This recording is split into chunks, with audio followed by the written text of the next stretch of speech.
Commander Hyun stood at the observation deck of New Seoul Station, watching the alien warships approach. They came slowly, deliberately like predators that knew their prey could not run. The Veckril ships were massive things, all sharp edges and dark metal, designed to intimidate as much as to fight. They succeeded. Hyun felt his jaw tighten as the lead vessel drifted past, so close he could see the weapon ports along its hull. This was the third inspection this year. The Council said it was routine. They said humanity had nothing to fear if humanity had nothing to hide. But Hyun knew the truth. These inspections were not about security. They were about reminding humans of their place. 300 years ago, humanity had reached for the stars with fire in their hearts. Now they waited politely while aliens searched their stations and smiled when they were told to be grateful for the peace. Behind him, a young officer named Daeho clenched his fists. The kid was fresh from the academy, still full of idealism and anger. Hyun remembered feeling that way once. Now he just felt tired. The Veckril would scan the station, find nothing suspicious because there was nothing to find, and leave. Then humanity would go back to pretending they were content living in their small corner of the galaxy, while 12 alien civilizations divided up the rest. The inspection took 6 hours. When the Veckril finally departed, they did not bother with farewells. They never did. Hyun dismissed his crew and retreated to his quarters. He poured himself a drink and stared at the star charts on his wall. 73 human colonies spread across 50 light-years. It sounded impressive until you realized the Council controlled territories spanning thousands of light-years. Humanity was a footnote in galactic history, a species that had chosen peace over power, a species that had learned to know its place, except humanity had not chosen anything. That truth was something only a handful of people knew. Dr. Mira was one of them. She worked in a forgotten corner of Earth's central archives, cataloging dead civilizations and extinct cultures. It was quiet work, the kind that attracted scholars who preferred ancient mysteries to modern politics. Mira had spent 15 years studying the species that came before the Council, searching for patterns in how they rose and fell. 3 weeks ago, she found something that made her hands shake.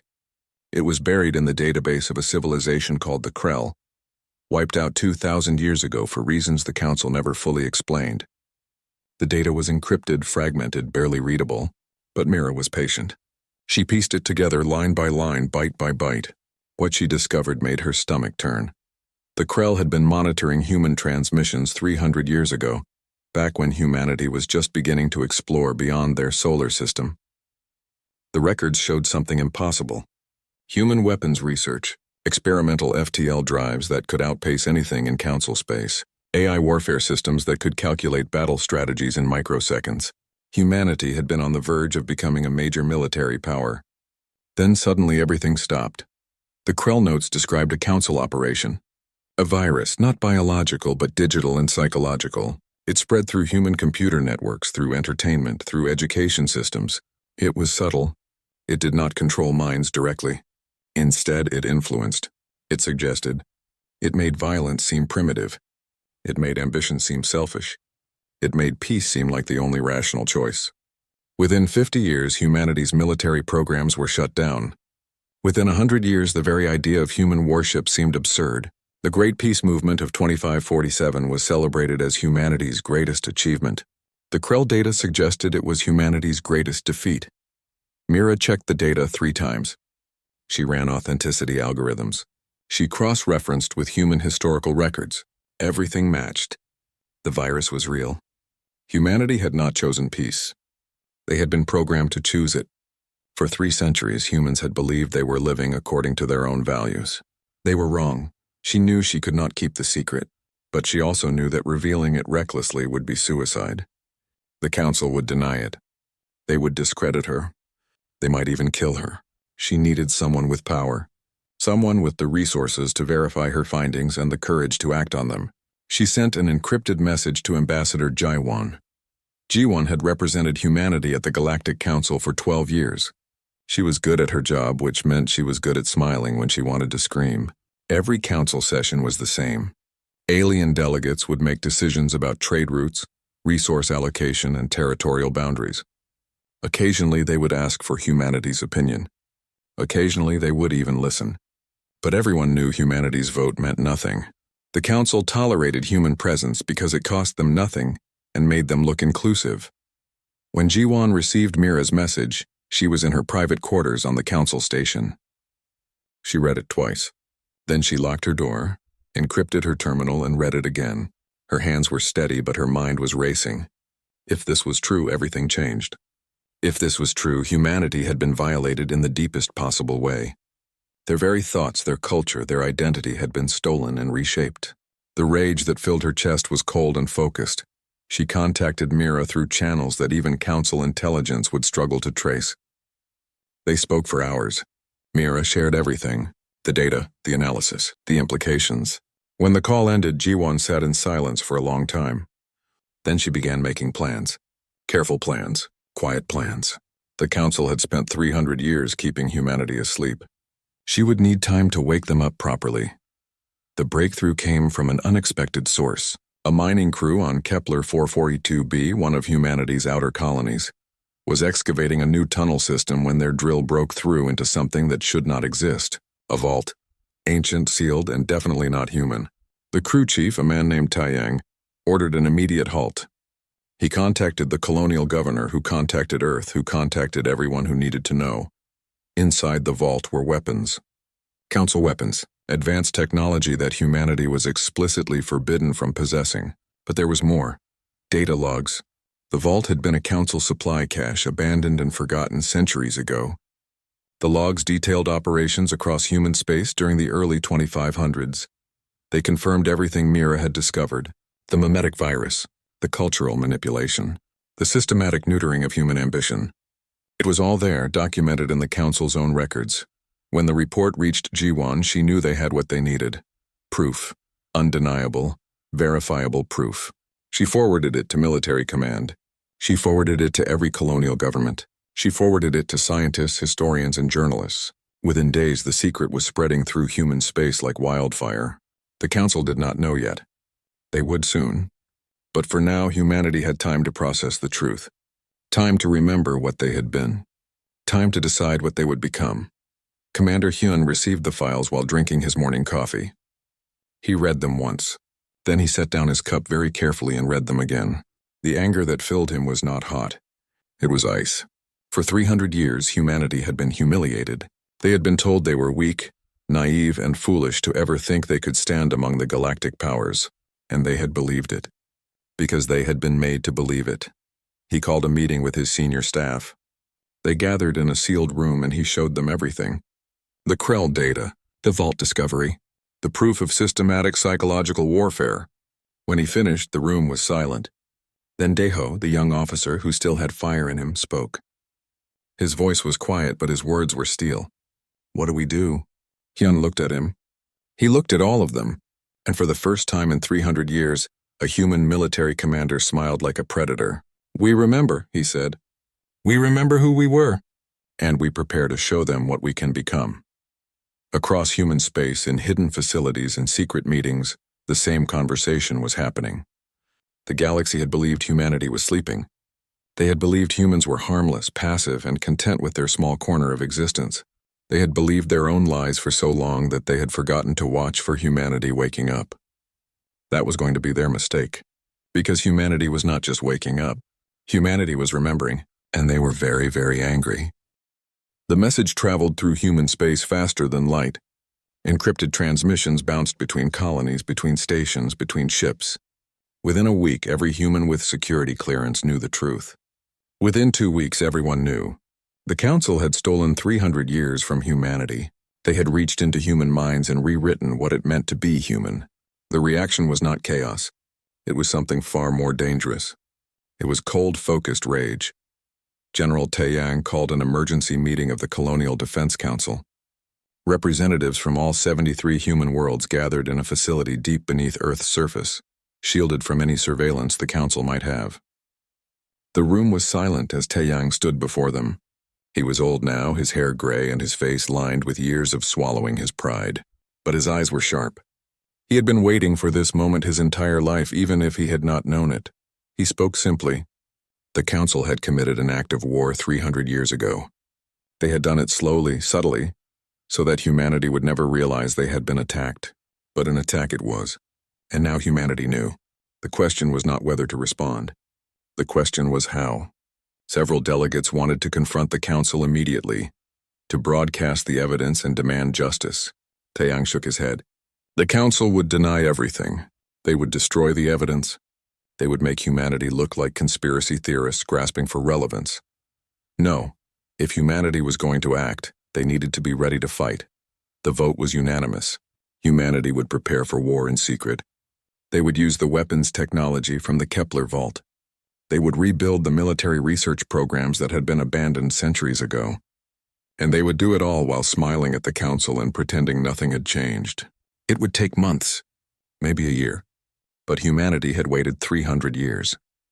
They could wait a little longer. Commander Hyun returned to New Seoul Station with new orders. Officially, he was still running routine defense operations. Unofficially, he was coordinating the largest military buildup in human history. Ships that had been classified as decommissioned were quietly reactivated. Civilian shipyards suddenly had an influx of government contracts. Personnel who had been dismissed from service years ago received mysterious job offers. It all looked normal on paper. That was the point. The real work was happening in places the council did not know existed. Hidden facilities in asteroid belts, underground labs on remote moons, research stations disguised as mining operations. Humanity had 73 worlds and 300 years of pent-up innovation. Now that the mental blocks were lifted, human scientists attacked problems with a creativity that shocked even themselves. Dr. Mira worked with weapons designers, helping them understand the council technology from the vault.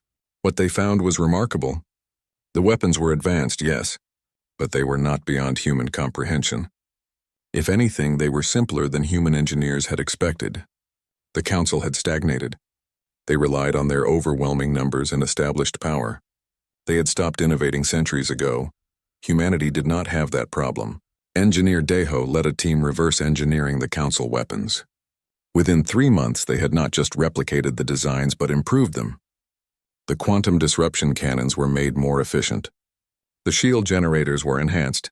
And then Daeho proposed something radical. Instead of copying council technology, what if humanity built something entirely new, something the council had never imagined? He called it the singularity drive. The concept was dangerous. A controlled micro-black hole used as both power source and weapon. The calculations were extreme. The risks were massive. One mistake and the ship would collapse into itself, taking everything nearby with it. But if it worked, a single ship with a singularity drive could tear through an entire council fleet. Taeyang approved the project. If humanity was going to fight, they needed advantages. They needed weapons that would make the council afraid. Meanwhile, Ambassador Ji-won continued her performance at the council chambers. She attended meetings. She voted on resolutions that did not matter. She smiled at delegates who thought humanity was too simple to understand galactic politics.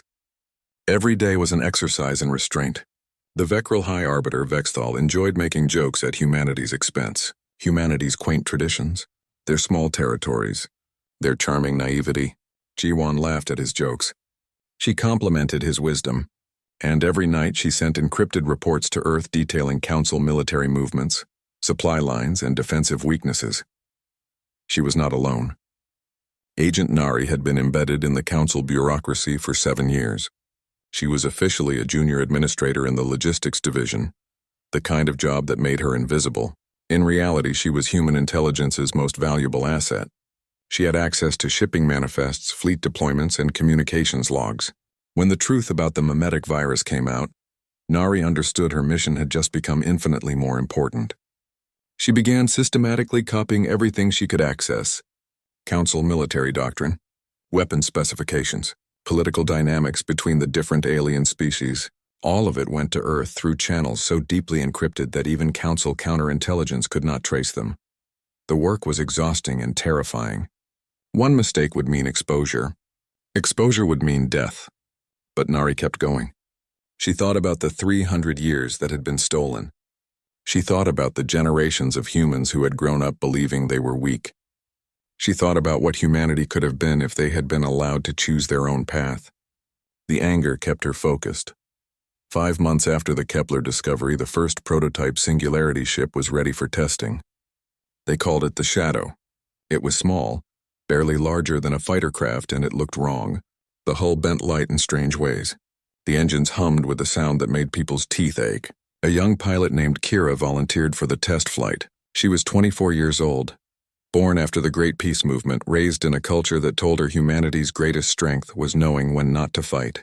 She had believed that once.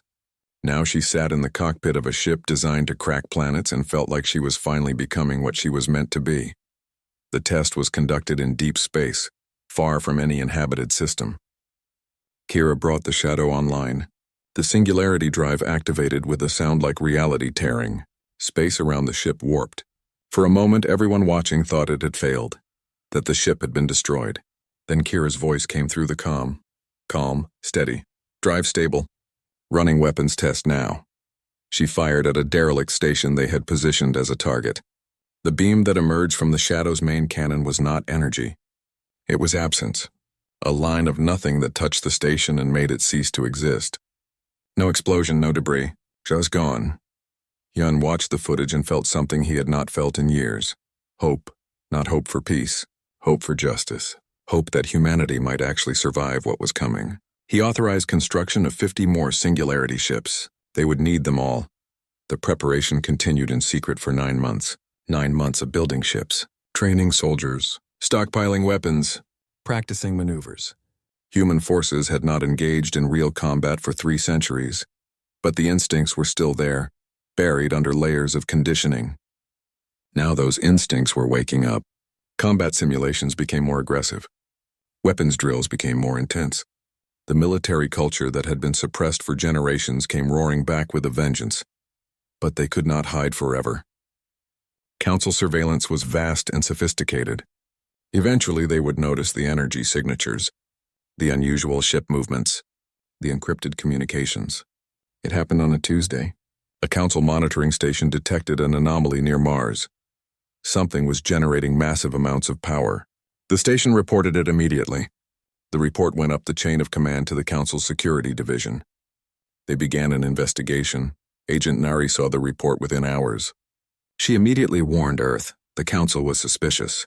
They did not know what humanity was doing yet, but they were looking. Ji-won met with Hyun and Taeyang through secure channels. They had 2 choices. Shut down all operations and hope the council investigation found nothing, or accelerate the timeline and prepare to fight sooner than planned. Neither option was good. Shutting down meant losing momentum and possibly losing the element of surprise forever. Accelerating meant going to war before they were ready. Taeyang made the decision. They would continue, but they would be more careful. Energy signatures would be masked. Ship movements would be disguised as civilian traffic. Communications would be even more heavily encrypted. They needed just a few more months. Just enough time to complete the fleet, to finish training, to be ready. Nari managed to alter the anomaly report, attributing it to solar activity. The council accepted her explanation. The investigation was downgraded to routine monitoring. Humanity had bought themselves time, but everyone knew it was running out. In the hidden shipyards, workers pushed themselves to exhaustion. Singularity ships took shape alongside conventional warships. Weapons that had only existed in theory were built and tested. Pilots practiced maneuvers that would have been considered suicide just a year ago. The cargo ship Promise of Dawn carried 170 souls.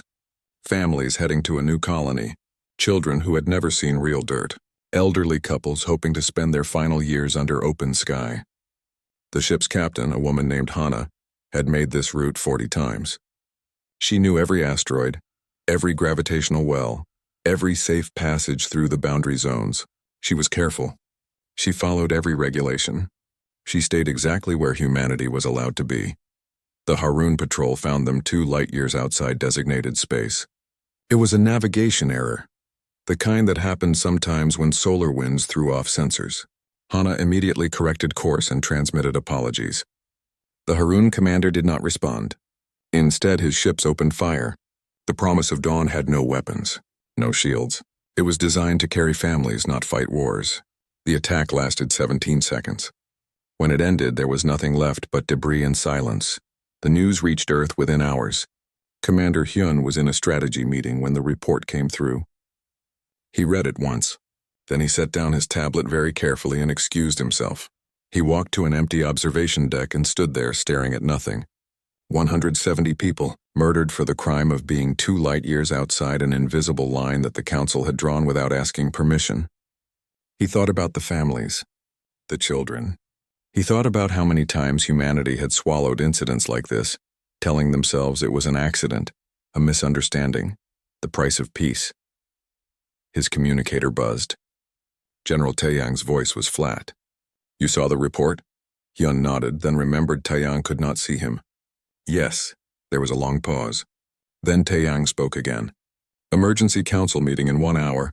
Every colonial governor, every military commander, every person who needs to know. We are making a decision today. Be ready." The meeting convened in the same underground facility where they had met 9 months ago. But this time the mood was different. Then there had been shock and anger and careful planning. Now there was just cold fury. Representative after representative spoke. Not about strategy. Not about timing. About principle. About the fact that humanity had tried patience. They had tried diplomacy. They had tried being peaceful. And in response, the council had killed their people for the crime of making a navigation error. When it came time to vote, Taeyang did not ask if they should go to war. He asked if they should delay, if anyone believed waiting would somehow make things better. The room was silent. Then a delegate from Promise of Dawn's destination colony stood. Her name was Suri, and her granddaughter had been on that ship. Her voice shook, but her words were clear. "We have waited 300 years. Every day we wait is another day we tell the council that our lives do not matter. I say we have waited long enough." The vote was unanimous. Humanity would go to war immediately. Ambassador Jiwon received her final orders that evening. She was to deliver one message to the Galactic Council. Not a plea, not a negotiation, a declaration. She spent the night preparing. She thought about the 12 years she had spent in council chambers, smiling at people who thought she was simple. She thought about every joke at humanity's expense, every casual dismissal, every reminder that humans were guests in a galaxy that belonged to others. She thought about the Promise of Dawn, and she wrote her speech. The council session the next day started normally. Trade disputes, resource allocation, routine business. Then Jiwon requested the floor. High Arbiter Vexthal looked amused. The human representative rarely spoke.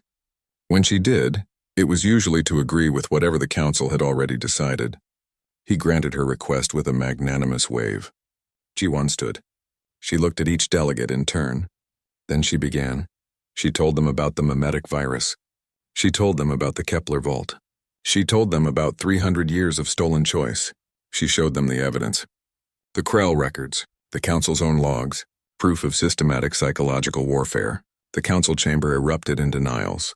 Vexthal demanded she sit down. She ignored him. She kept talking. She told them about the Promise of Dawn.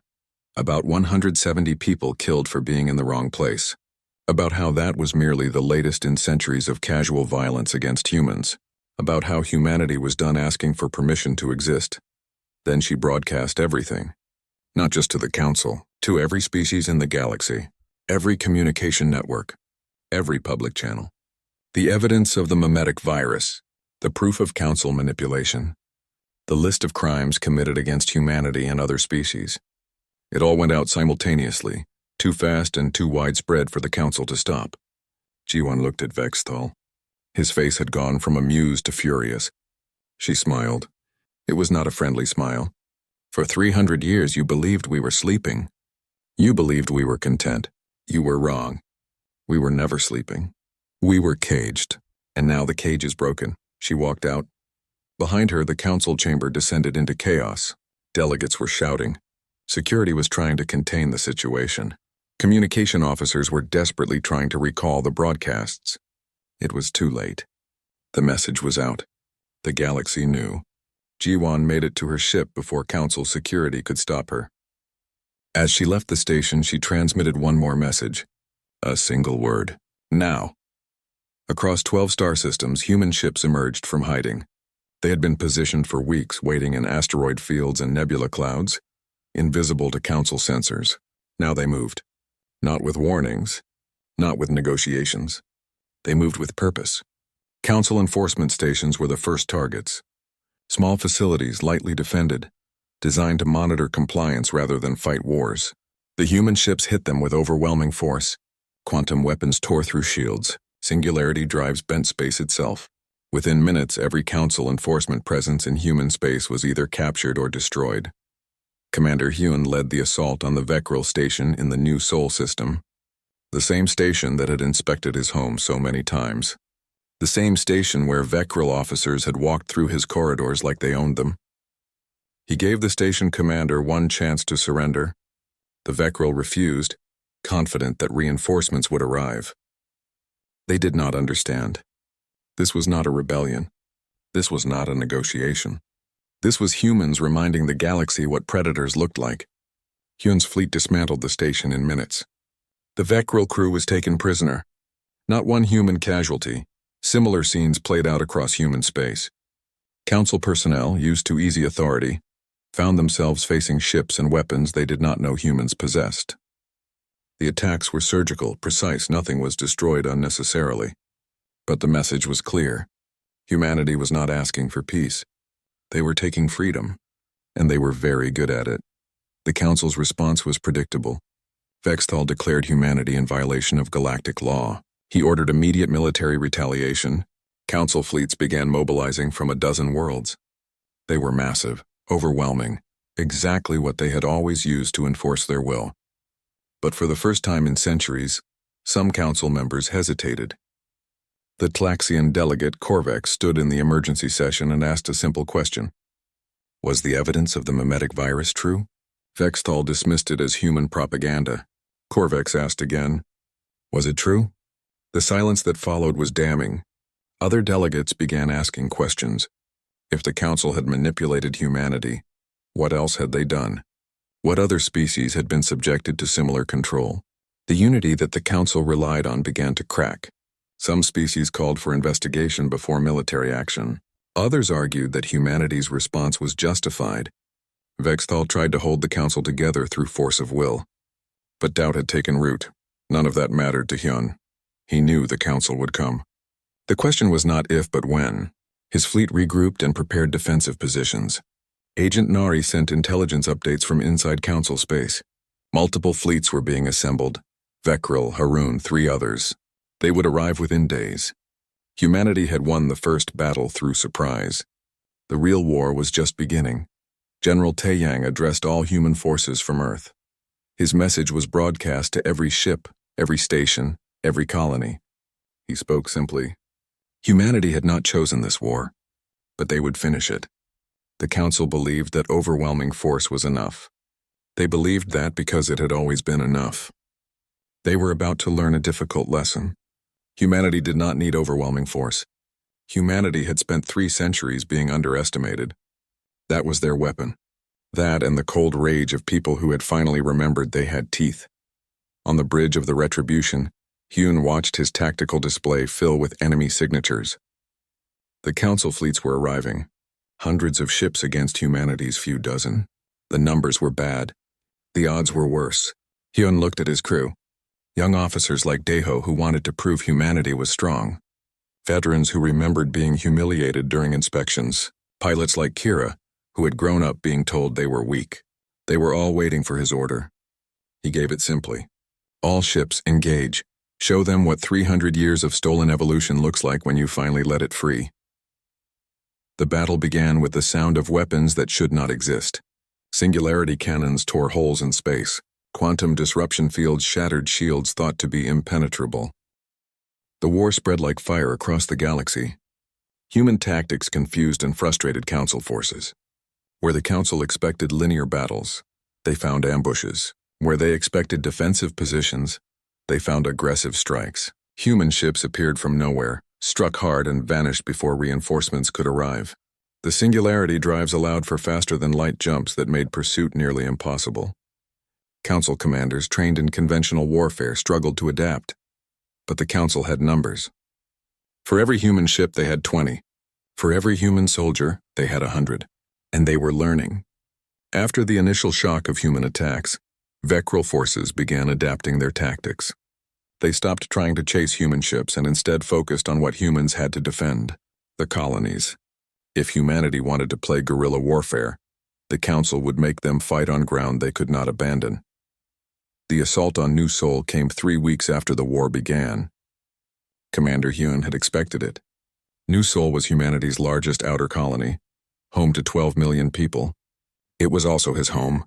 He had been born there. His parents were buried there. Now he stood on the bridge of the Retribution and watched a Vecral fleet emerge from FTL. 300 ships, more firepower than humanity had faced in all previous engagements combined. He had 47 ships to defend the planet.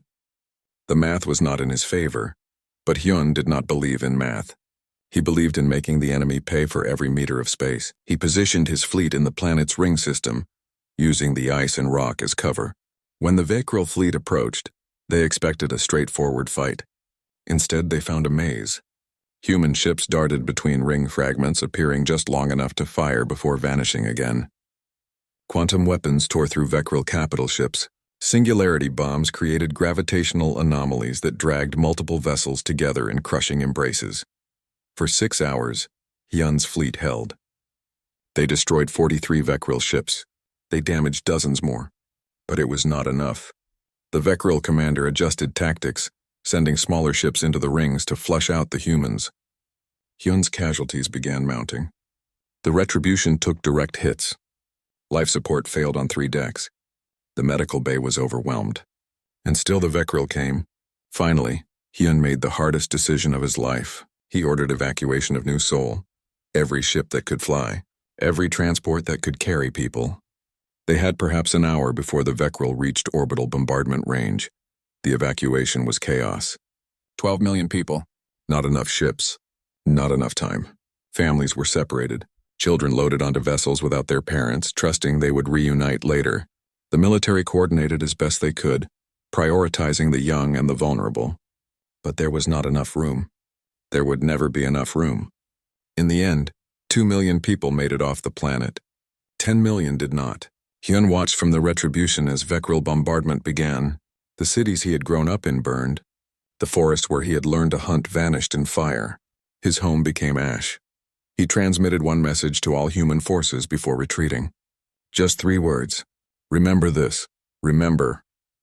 Then he led the survivors to a rally point deep in contested space. Behind him, New Sol burned. The Vecral did not occupy it. They simply destroyed it and moved on. It was a message, a reminder of what happened when lesser species challenged their betters. But it was also a mistake. Because it proved everything humanity had said, the Council was not interested in justice. They were interested in domination, and they would kill anyone who threatened that. News of New Sol reached every human colony within hours. The reaction was not despair. It was fury. Recruitment centers were overwhelmed. Civilian ships volunteered for military conversion. Scientists worked around the clock developing new weapons.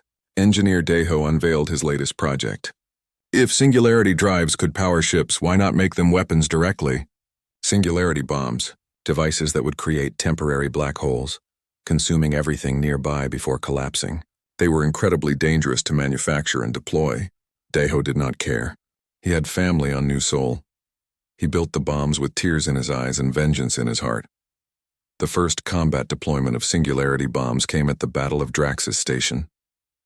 The station was a council stronghold that had stood for 800 years.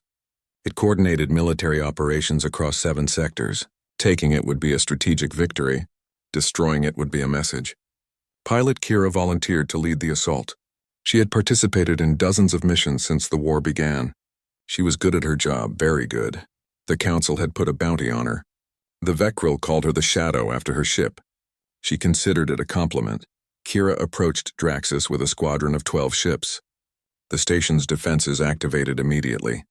Hundreds of weapon platforms, fighter wings, shield generators powerful enough to withstand sustained assault. The council had spent centuries making Draxus impregnable. Kira's squadron did not try to fight through the defenses. Instead, they targeted the shield generators with precision strikes. Quantum weapons overloaded the power grid. Then Kira made her run. She dove through the gap in the shields, her singularity drive screaming as she pushed it beyond safe limits. She released 3 bombs and accelerated away. For a moment, nothing happened. Then space around Draxus Station began to bend. The bombs activated simultaneously. creating 3 micro-black holes that consumed everything they touched. The station's structure groaned. Metal twisted. Gravity went insane. Personnel inside had perhaps 5 seconds to understand what was happening. Then Drax's station, which had existed for 8 centuries, ceased to exist. It did not explode. It simply collapsed into itself and vanished. Kira's transmission was ice cold. Target eliminated. Requesting next coordinates.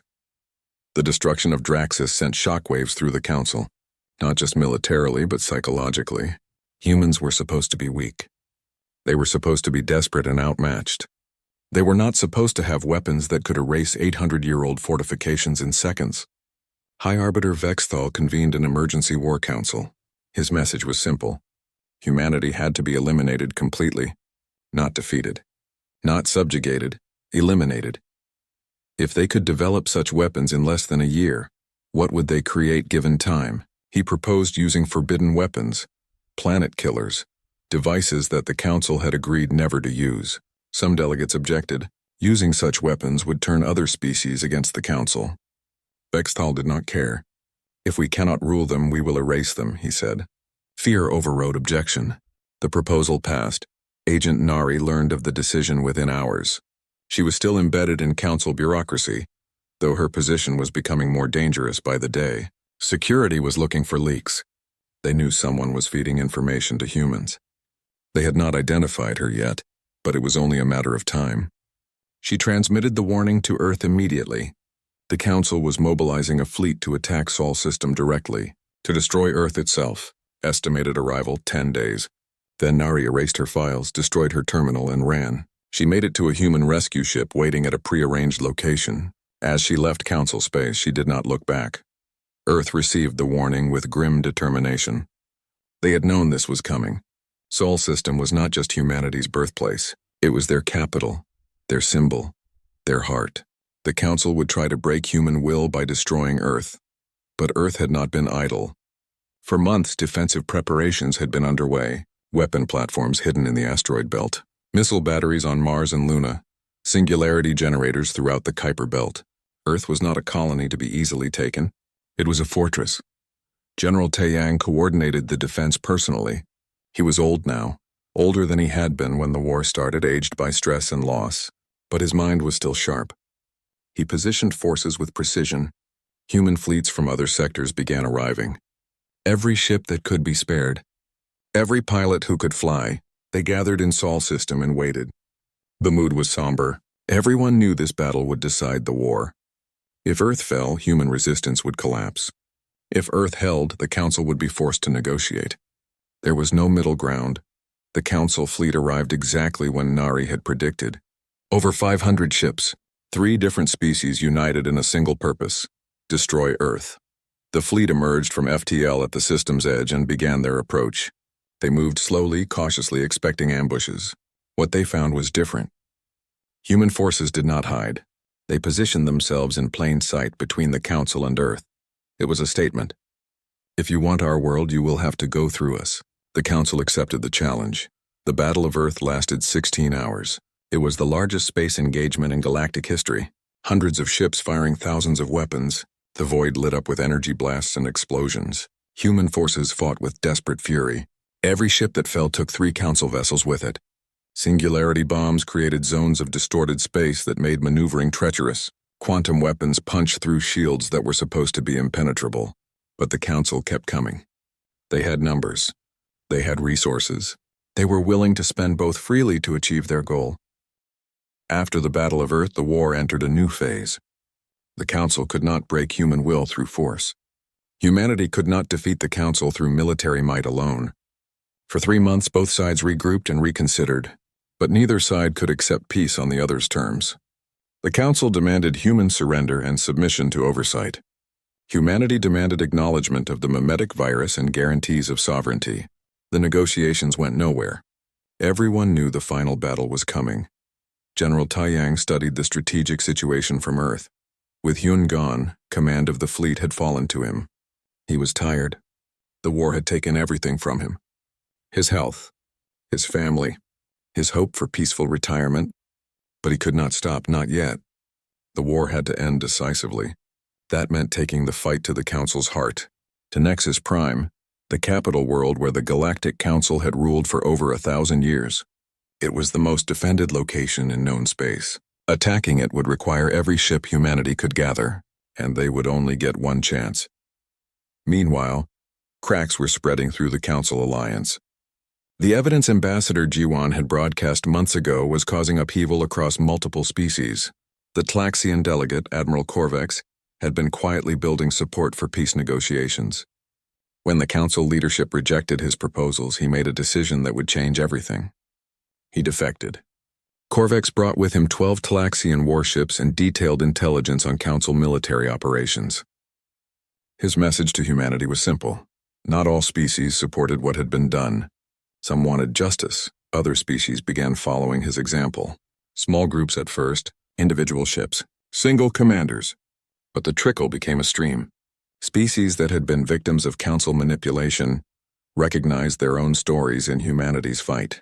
Uprisings began on occupied worlds. Trade routes were disrupted by sympathetic merchants. The Council's authority, which had seemed absolute, revealed itself to be built on fear and lies. When those foundations cracked, everything above them became unstable. High Arbiter Vexthal watched his empire crumbling and refused to accept it. He purged delegates who questioned his leadership. He executed officers who failed to stop defections. He ordered increasingly brutal crackdowns on dissent. But brutality only created more enemies. The Council that had ruled through careful manipulation for centuries was now ruling through naked force. It was effective in the short term, but it was also unsustainable. Vexthal knew it. Everyone knew it. The question was whether the Council would fall before humanity did. Taeyang made his decision. They would attack Nexus Prime with everything they had. It was all or nothing. Every human warship, every allied vessel, every weapon that could be brought to bear. If they won, the Council would collapse. If they lost, humanity would be exterminated. There was no middle option anymore. The assault fleet gathered at a rally point in neutral space. Over 200 human ships, 40 Tlaxian vessels, smaller groups from 3 other species. It was not enough to match Council forces at Nexus Prime, but it was what they had. Taeyang addressed the fleet before they departed. He did not give speeches about glory or destiny. He spoke plainly. They were about to attempt something that should be impossible. Most of them would not survive. But if even a few made it through, if they could reach Nexus Prime and show the galaxy that the Council could be defeated, it would be enough. Humanity had never asked to be conquerors. They only wanted the right to exist on their own terms. This battle would decide if that right would be recognized or extinguished. Then he gave the order. The fleet jumped to FTL, destination Nexus Prime. They emerged into hell. Nexus Prime's defenses were everything intelligence had warned and worse. Thousands of automated weapon platforms, hundreds of capital ships, shield generators that could withstand sustained bombardment from entire fleets. The Council had spent centuries making their capital impregnable. The assault fleet did not hesitate. They could not afford to. Hesitation meant death. They drove forward like a spear aimed at the heart of the galaxy. Pilot Kira led the vanguard. Her ship, the Shadow, was scarred from countless battles. Her crew was exhausted, but they had survived everything the war had thrown at them. They would survive this too, or they would die trying. She targeted the orbital defense grid with singularity bombs. Space around Nexus Prime twisted and buckled. Weapon platforms vanished into temporary black holes. It created gaps in the defenses, narrow windows that closed as quickly as they opened. The assault fleet poured through those windows. The battle was chaos. Ships exploded. Crews died. The void filled with debris and bodies. But the assault fleet kept pushing. Every meter forward was bought with blood. Human tactics, refined through a year of desperate fighting, proved effective even against overwhelming odds. They did not try to match Council firepower. Instead, they created confusion. They targeted communication nodes. They struck command ships. They made the Council fleet react instead of act. Slowly, impossibly, they were winning. On the surface of Nexus Prime, Agent Nari led a special operations team. They had infiltrated the planet days before the battle began, hiding among refugees and dissidents. Now, as the orbital battle raged, they moved toward their target, the Council chambers. Vexthal would be there, coordinating the defense. Nari's mission was simple. Capture or kill the High Arbiter. Show the galaxy that the Council leadership was not untouchable. Her team moved through the capital city while sirens wailed and citizens fled. They encountered resistance. Council security forces, elite guards. Nari's team was better. They reached the Council chambers as the orbital defenses began failing. Nari could see the battle through the building's transparent ceiling. Ships burning, explosions flowering in the darkness. Her team breached the chambers to find Vexthal still at his command post, issuing orders even as his empire fell apart around him. He looked at Nari with contempt. "You think killing me changes anything? The Council has existed for millennia. It will survive you." Nari shook her head. "We are not here to kill you. We are here to show everyone what you are."